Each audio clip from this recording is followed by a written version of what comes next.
Hey guys, Julian here, and today I'm going to be showing you how to make Ethereal, Shoegaze, Electro in the style of Daniel Avery.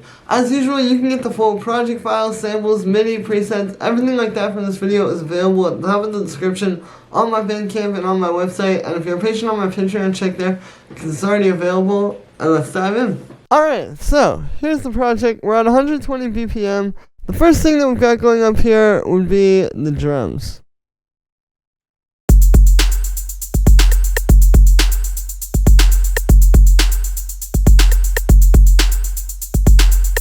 So as you can hear, it's pretty standard sort of drum machine sounds, right? Like, if you notice, actually, we're using the 808 core kit from Ableton.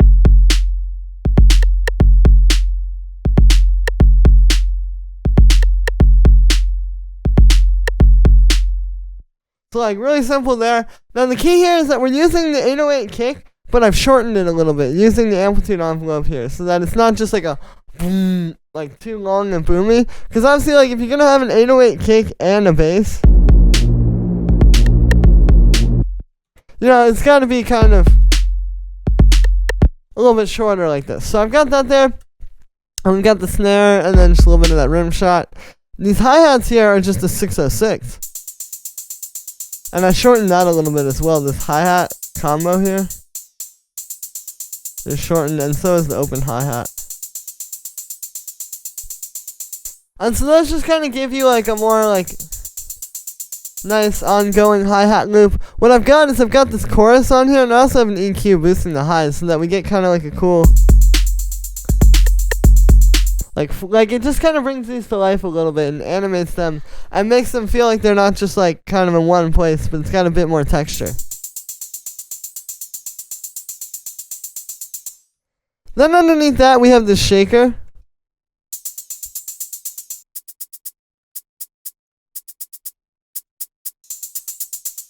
So it's just a little background layer, but it just adds a little bit of space there into the hi-hats.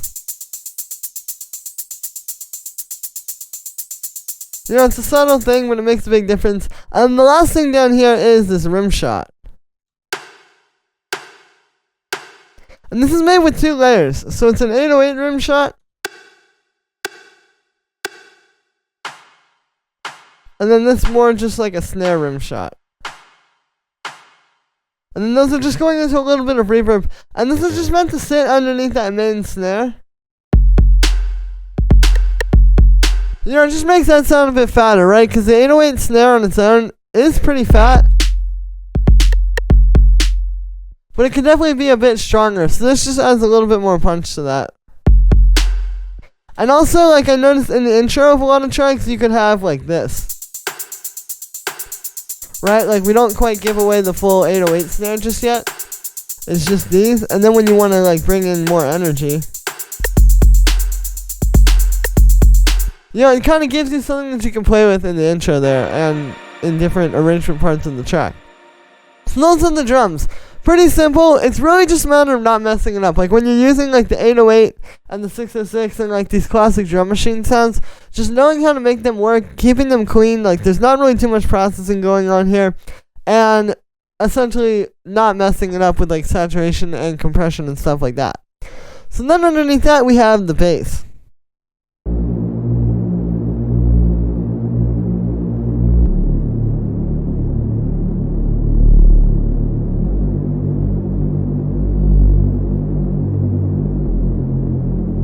So this is just following the chord progression. We're doing A sharp major, D minor,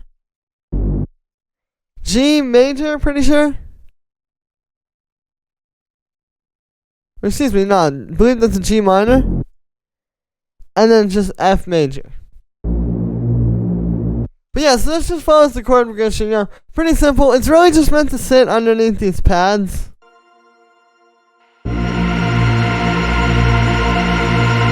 And just fill in that low end. The other thing here is you'll notice the pads, because there's so much reverb and stuff on them,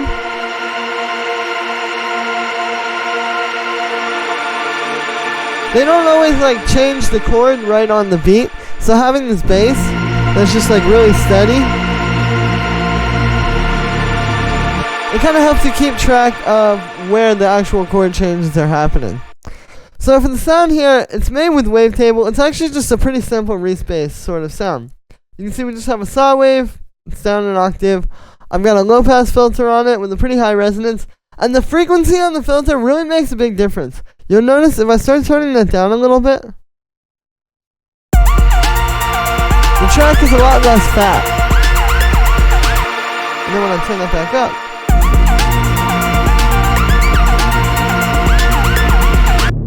like having that kind of frequency in there is important. So you want to play with that and not just like putting it really low. It's always going to be better.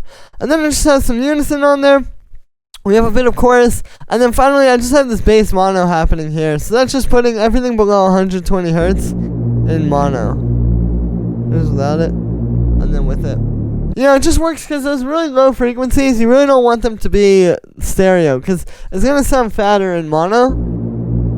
We can even take this and like turn it up. Do this. So you still get plenty of stereo stuff.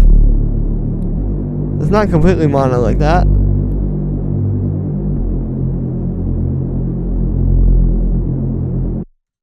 But yeah, that's the bass. Then we have this granular piano pad.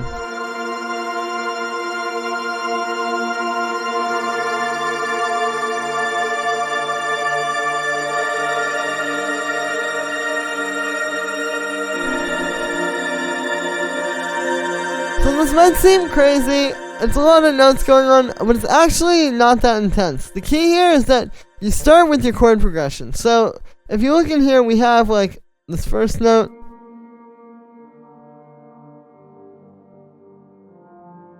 Like all the root notes from the chord progression are happening. And if you look in here, you can still find the actual chords too. Like, for example, okay, so A sharp. There's the fifth, another A sharp, excuse me, another fifth,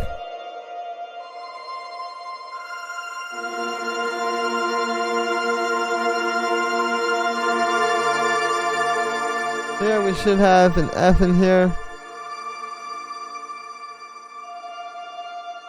Yeah, see there's F, so there's that D minor, like the chords are still happening. What it really is though, is it's just taking different notes inside of this scale and kind of mixing them in there. Like we're in the key of A sharp major. So you can take any note that's in the A sharp major scale and just kind of adding it on top of the chord and kind of creating these more vibey chords. Versus just going and doing like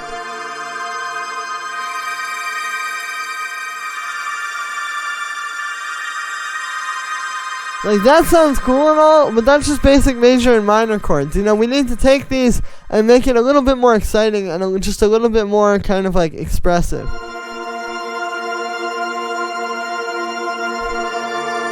then also like having little melodies in there, like this goes.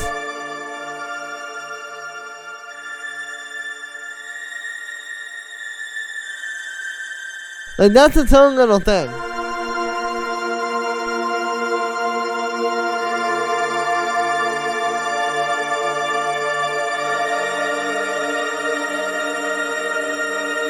And then the only other thing to keep in mind with this that I think is important is just spreading it out across the keyboard as well, because like if you have too many high notes, they're all going to get lost, and if you have too many low notes, they're all going to get lost.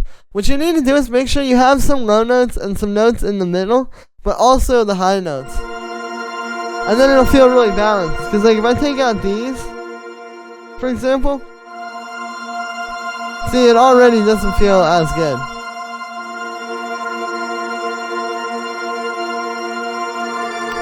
And yeah, so for the sound with this one, it's made using Ableton's Granulator. As you guys probably know, it's a very famous granular synth.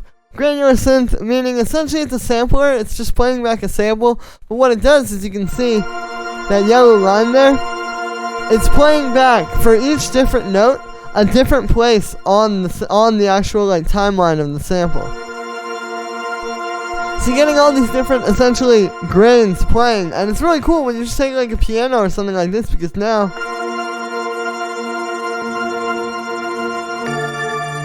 so you get this really interesting texture out of this, and it's gonna work really well versus just always working with like saw waves and sine waves and squares and triangle waves. Like, you can only do so much with that. You gotta branch out and try some more organic synthesis like this.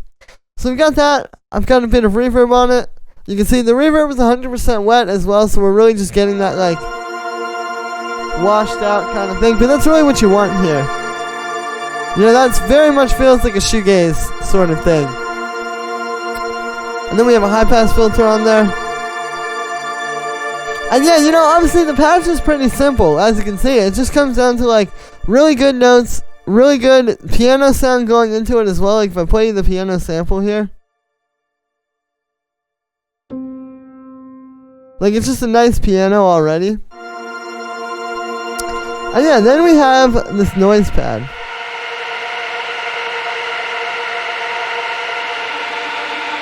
And this is playing the exact same MIDI as the Granular piano is. It's just kind of filling that in with something a little bit more. Like, you can hear that, like, uneasy sort of detuned super saw pad. Just fits really nicely in there. And also, the thing about, like, getting that more shoegazy sort of texture is you need a bit more, like, mid-range and kind of, like, that crunchy sort of stuff. So this works really well for that. And all this is actually, it's pretty similar to the bass, funny enough. You can see we just have this wavetable here where it's a saw wave, low pass filter that's not all the way open. And then I have this noise unison, and it's all the way up, so you're just getting this, like, super detuned, kind of, like, dark sounding thing.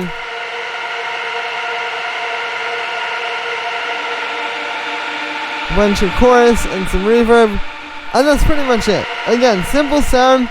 It's just about how it fits into the mix. Then we have this drone.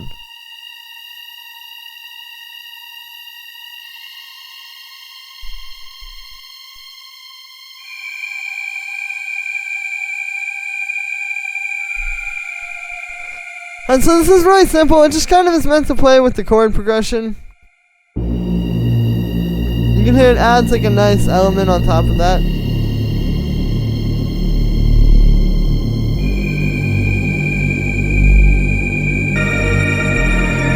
Where it's still contributing to this, like, big ambient wall of sound that we're creating, but it's not like just the same exact MIDI that we've already heard. It's just other notes in the scale that are going to fit really well over top of the chords, but kind of do their own thing. Because if this just played the same thing as the piano and the pad, it would get a little bit boring, and you wouldn't really be able to hear this. You would just hear, like, a big wash of sound, right? So this just kind of makes this stand out, but it's still contributing to the big ambience of the track.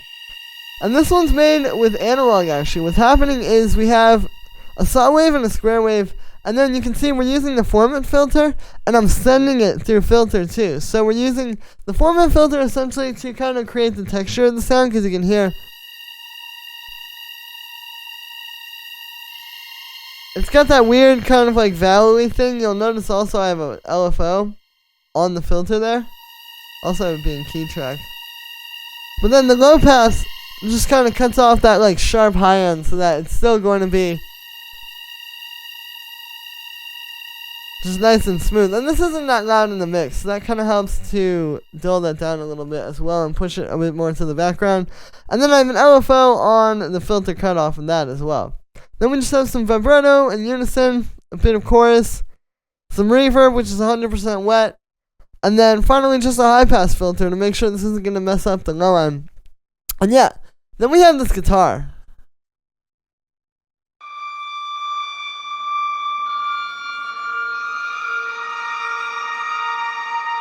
So I'll turn everything off and show you what it sounds like.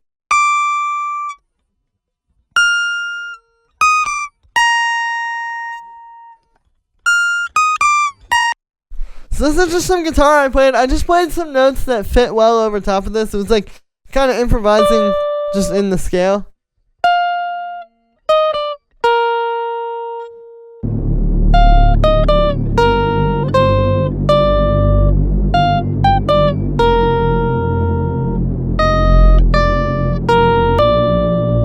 So yeah, obviously, like, actually pretty simple stuff. It sounds a bit odd when you just play it on its own. But the key to this is that it's not just about like playing the guitar. Obviously, it's got a bunch of reverb and effects on it. It's not really, obviously that stuff's important, but it has to be cool notes to start off with. Like, it has to be some notes that just aren't like, just one basic note over and over or something. Like, something that would just sound interesting over top of these chords, regardless of the effects. And then the effects are what's going to take it to the next level. But yeah, so what I did, the first thing I did here, as you can see, I pitched the guitar up an octave, just to make it a bit more kind of like,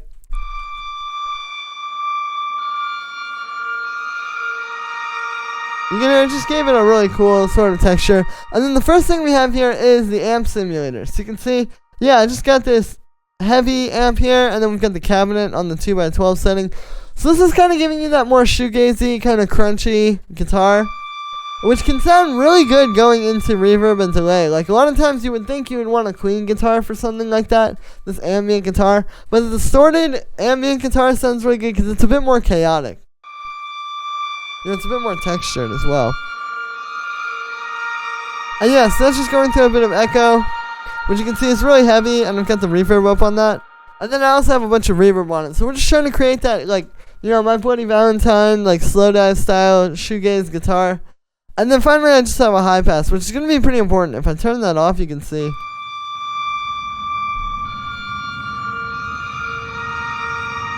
There's quite a bit of weird low-end stuff in a sound like this, so you're going to just cut that out. And and then the last thing down here is the lead.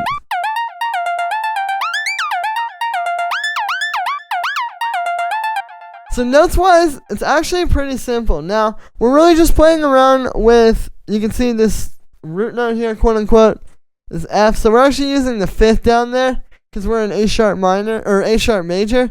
But then you can see, like, we're just using, like, major 7th, root note, major 3rd, another 5th, another major 7th, another major 3rd. So, like, pretty simple, actually, if you know what you're doing in the scale. Now, what it really comes down to is having these, like, notes, like, like, super bouncy. And then that, like, having that, like, so that I can kind of interact with the synth, because then on the synth, what we're doing is, you can see, it's a pretty simple patch, right? Like, it's just some saw waves, low pass filter with an envelope, a little bit of key tracking, and then you can see we're using the glide here. And so we're kind of like using the notes to activate the glide in a cool and rhythmic way.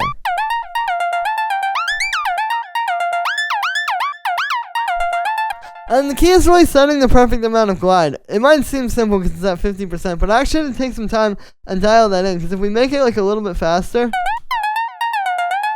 or a little bit slower, you can see it gets a little bit weird. Like, you have to make sure, like, you really get the right setting. And the right setting just comes down to exactly your track, because different BPMs, different patterns are going to sound different. So you have to write the notes and then dial it in.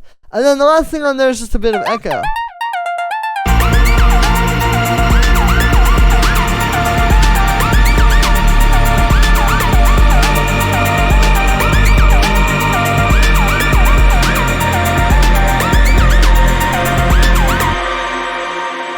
So that's gonna be it for this sound, and that's also gonna be it for this video, guys. I hope you enjoyed. As always, make sure to like this video as well as subscribe, and let me know what you think of this video in the comments. Like I said in the beginning, you can get this full project file, samples, MIDI, presets, everything like that from this video is available right in the top of the description on my website. Thank you very much for all the support, everybody. Every sale really helps keep me going, and I will see you guys tomorrow with another video.